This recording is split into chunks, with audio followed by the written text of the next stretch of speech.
बिहार में अचानक से राजनीति है वो गर्मा गई है।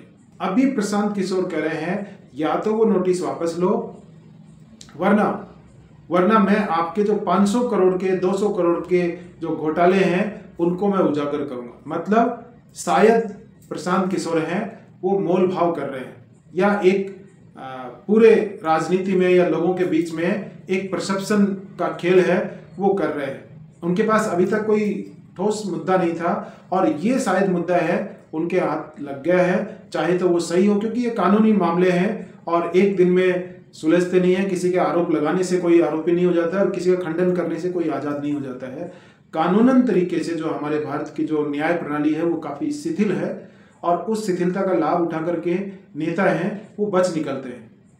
तो प्रशांत किशोर को भी इस बात का पता है कि ये कोई 2 दिन में जवाब देने वाला और ये सब नहीं है, लेकिन चुनाव के आते आते उन्होंने एक इस तरह की बिसात अपनी बिछानी शुरू कर दी है कि भ्रष्टाचार का जो मुद्दा है उस पर नीतीश सरकार को घेर करके और वो जल्द ही अपनी पॉपुलैरिटी और अपनी जन स्वराज पार्टी है उसका वोटर बेस एरिया है उसको कंसोलिडेट कर सकते हैं। और प्रशांत किशोर अच्छे वक्ता हैं और सभी पार्टियों को अभी 2 साल पहले जो बिहार की राजनीति में उतरने से पहले वो सभी बड़ी बड़ी पार्टियों को कंसल्टेंसी देते, चाहे बीजेपी हो, कांग्रेस हो, आम आदमी पार्टी हो या फिर ममता बनर्जी हो, साउथ की जो आंध्र प्रदेश और तमिलनाडु की पार्टियां हो उनको हो, सभी जो क्षेत्रीय और राष्ट्रीय दल हैं उनको वो अपनी निजी कंपनी और निजी राय से कंसल्टेंसी है वो देते रहे हैं। और उसका जो पैसा उन्होंने, वो बता रहे हैं कि पहले वो कोई पैसा नहीं लेते थे, अभी 2 साल से या 21-22 से जो जब से उन्होंने मानस बनाया कि मैं बिहार की सेवा करूंगा, तब से वो अपने द्वारा किए गए कंसल्टेंसी के जो काम हैं उनके बदले की वो फीस लेते थे। और वो 241 करोड़ रुपए जो उन्होंने जुटाए हैं और 34 करोड़ के आसपास जो उन्होंने जीएसटी दी है, 13 करोड़ उन्होंने टैक्स दिया है, ये सब उन्होंने अपना ब्यौरा है वो दिया। क्योंकि उनके ऊपर भी अभी आरोप लगे थे हाल ही के दिनों में कि जन स्वराज पार्टी के पास 100 करोड़ रुपए ये कहाँ से आ रहे हैं, किसने उनको पैसे दिए।